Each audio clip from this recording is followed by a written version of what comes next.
Welcome to English Chill Talks. Slow conversations, clear English, and thoughtful ideas. Welcome back to the show. I'm your host, Alex, and today we are diving into something truly life-changing.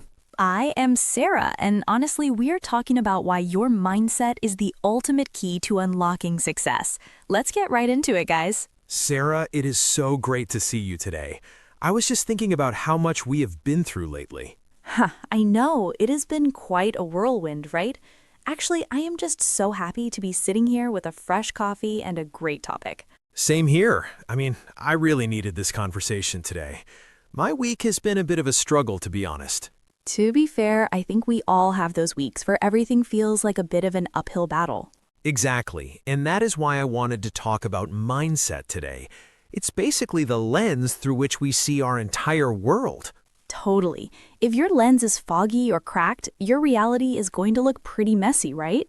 For sure. I guess we should start by checking in on how everyone is feeling out there. So, when we talk about mindset for success, what are we really looking at? Well, it is funny you say that because most people think success is just about hard work or maybe a bit of luck. Right. It is like they forget the mental game behind it. Mind you, I used to think the exact same way for years. Actually, the research by Carol Dweck really changed my perspective on the whole growth versus fixed mindset thing. Oh, I love her work. It's basically the foundation for everything we are going to discuss today, isn't it? It really is. Basically, if you believe your talents are set in stone, you're going to avoid every single challenge. Exactly. But if you see skills as things you can grow, well, then the whole world opens up for you. Think about it. If you're not afraid to fail, then you're basically unstoppable in the long run. That reminds me of a quote I heard recently. It said that your mind is a garden and you have to pull the weeds. That is a bit cliché, but it's actually very true when you think about it deeply. It is. If you let those negative thoughts grow, they will literally choke out all of your potential for success. On that note, I think we should really dig into the mechanics of how we can actually start shifting that perspective today. Okay, so let's get into the nitty-gritty of the main discussion. How do we actually change? Honestly, it starts with awareness. You have to realize when you are talking down to yourself in your own head. Right. It is like having a roommate who just follows you around and tells you that you are going to fail. Exactly. You wouldn't let a real roommate talk to you like that, so why do you let yourself do it? Well, I guess it is because we are so used to that internal voice. It feels like the absolute truth. But it is not the truth. It's just a story we tell ourselves to stay safe and avoid any risk. Speaking of which, I think the fear of failure is the biggest anchor holding people back from their true potential. Oh, for sure. If you're constantly worried about looking stupid, you'll never try anything new or exciting. To be fair, looking stupid is actually a prerequisite for becoming good at something. It's just part of the process. I love that. You have to be willing to be a bad beginner before you can ever be a great master. Actually, I read this study that said people with a growth mindset actually process errors more deeply than others. Wait, let's back up. You mean they actually pay more attention to their mistakes instead of just ignoring them? Exactly. They see a mistake as data. It's like, oh, that didn't work. Let me try this other way instead. That's a huge shift. Instead of feeling shame, they just feel curiosity about why things didn't go as planned. Right. It's the difference between saying, I failed, and I haven't figured it out yet. The power of yet. It's such a small word, but it literally changes the entire chemical response in your brain. It really does. Neuroplasticity is a real thing. Our brains are basically like plastic that we can mold over time. Mind you, it takes a lot of repetition. You can't just think one positive thought and expect your whole life to change. I wish it were that easy. I would be a billionaire by now if that were the case. Same here. But the reality is that you have to build those new neural pathways through consistent daily action. Here's the thing. Discipline is often more important than motivation, because motivation is just a feeling that comes and goes. Totally. Motivation is like a spark, but discipline is the fuel that keeps the fire burning even when it's raining. That's a great way to put it. I guess I often struggle with keeping that fire alive when things get tough. We all do. Actually, I think the environment plays a huge role in how easy it is to maintain a success mindset. On that note, do you think we are the average of the 5 people we spend the most time with? Honestly, I think it's even more than that. It's the media we consume and the books we read too. Right. It's like if you are constantly watching negative news, your brain is going to be in a state of fear. Exactly. It's very hard to be creative and successful when you're stuck in survival mode all the time. I mean, success requires a certain level of mental expansion that you just can't get if you were feeling restricted. To be fair, some people thrive under pressure, but that's usually because they have the mindset to handle it.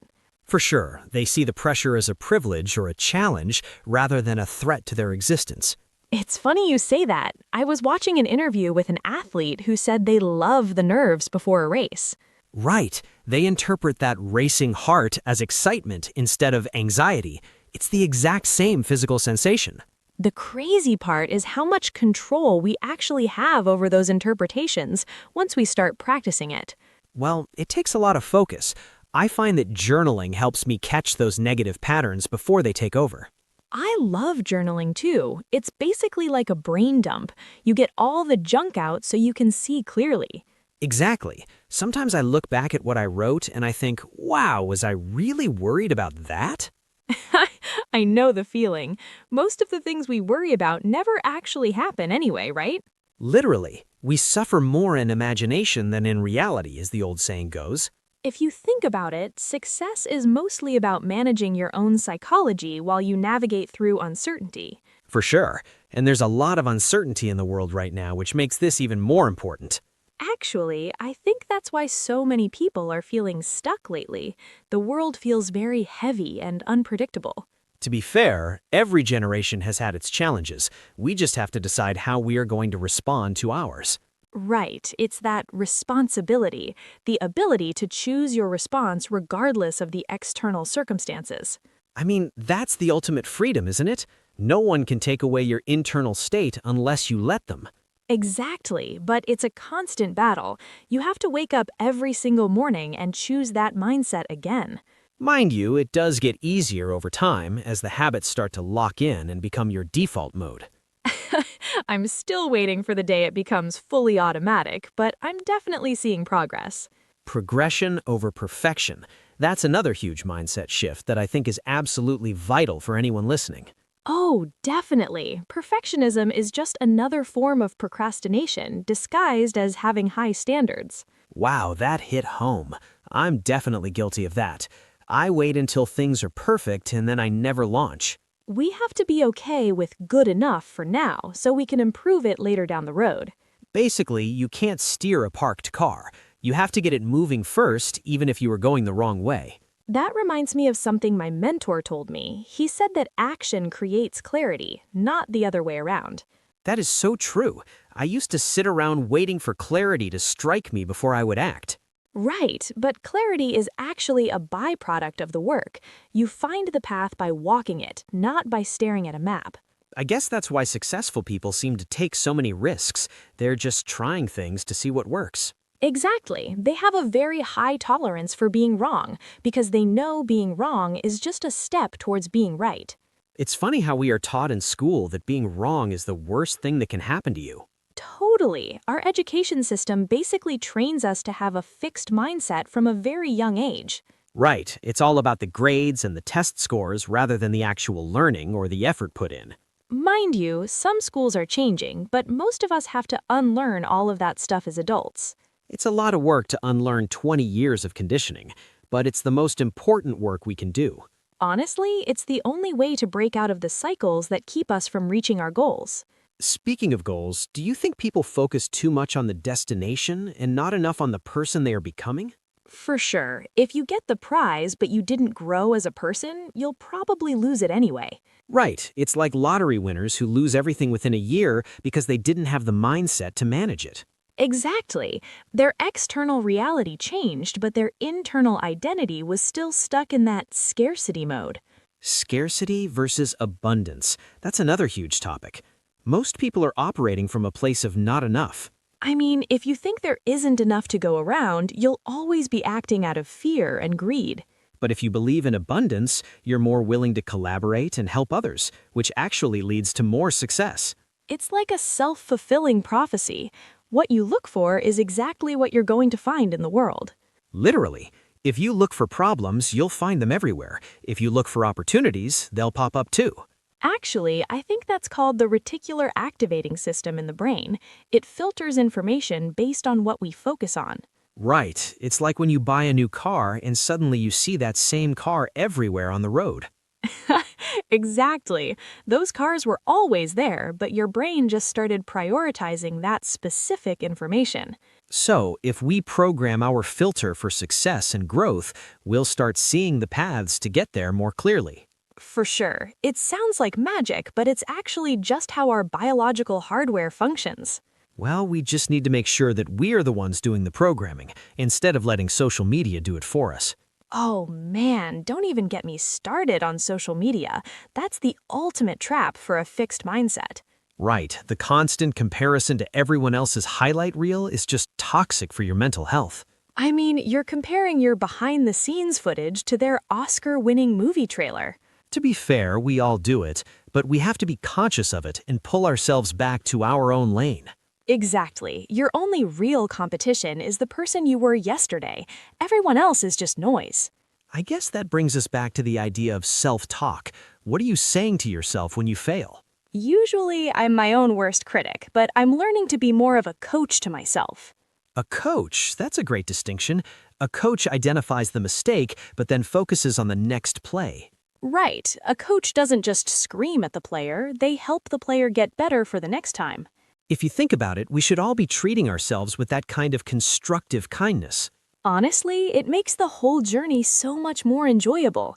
Why would you want to be miserable on the way to success? For sure, if the journey is a nightmare, the destination probably won't feel very good either. Mind you, it's not all sunshine and rainbows. Success is hard, and it requires a lot of grit. Grit, that's another big one. The ability to persevere over a long period of time despite obstacles. I think grit is just a growth mindset in action over several years. It's that never give up attitude.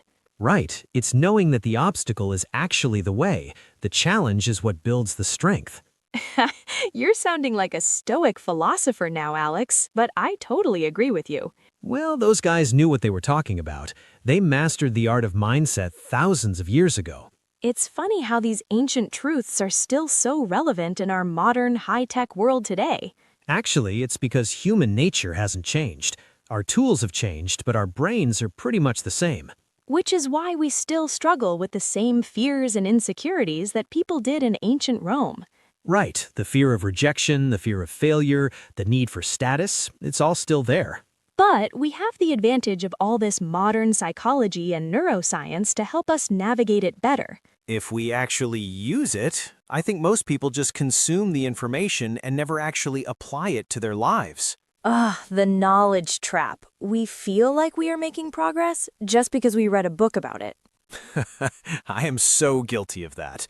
I have a whole shelf of books that I haven't actually implemented yet. We have to move from knowing to doing. That is where the actual transformation happens. For sure, and that is what we are hoping to help people with today, taking that first small step.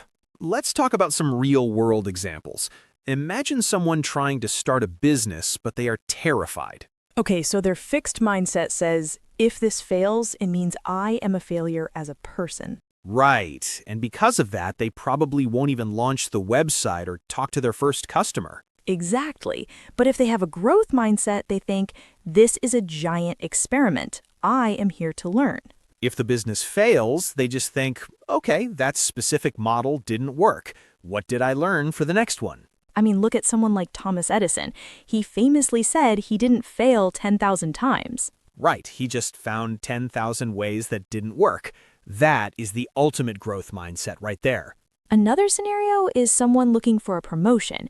They might feel like they aren't natural leaders. A fixed mindset would make them stay in their current role because they think leadership is an innate trait. But leadership is a skill you can learn. You can practice communication, empathy, and decision-making every single day. Honestly, if you start acting like the person you want to become, the world starts treating you that way eventually. To be fair, it takes time for your reputation to catch up with your new mindset and behaviors. For sure, you can't just change your mindset today and expect a promotion tomorrow. That is not how it works. Haha, if only.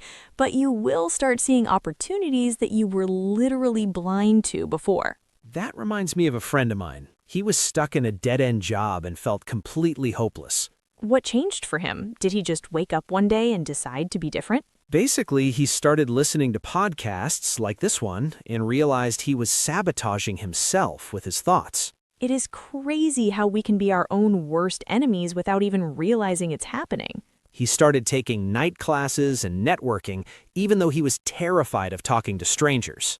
I bet his old self would have come up with a million excuses about why he was too tired or too busy. Literally.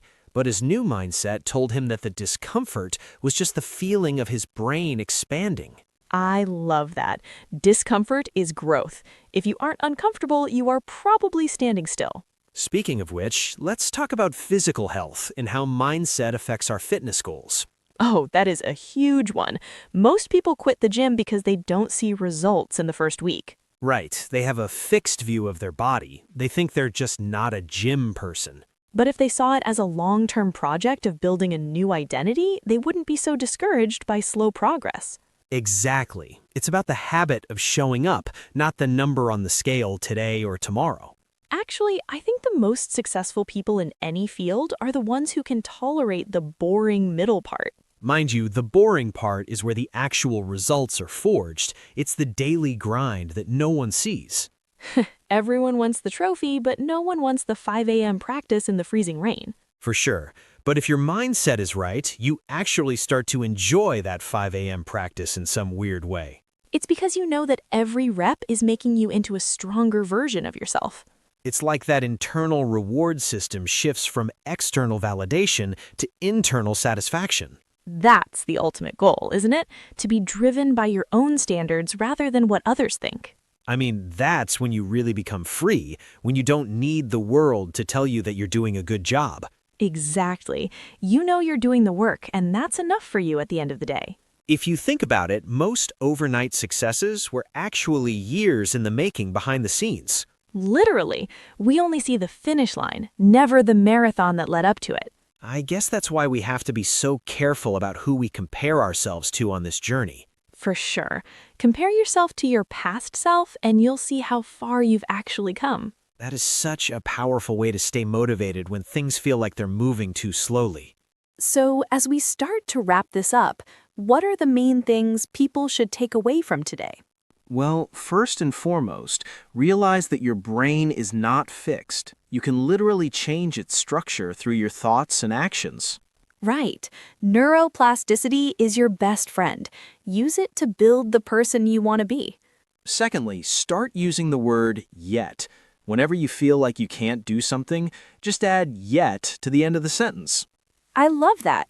It is such a simple tool, but it has a massive impact on your outlook. Also, audit your environment. Who are you listening to? What are you reading? Is it helping or hurting your growth? Honestly, sometimes you have to distance yourself from negative people to protect your own mindset. To be fair, that is hard to do, especially if it's family or old friends.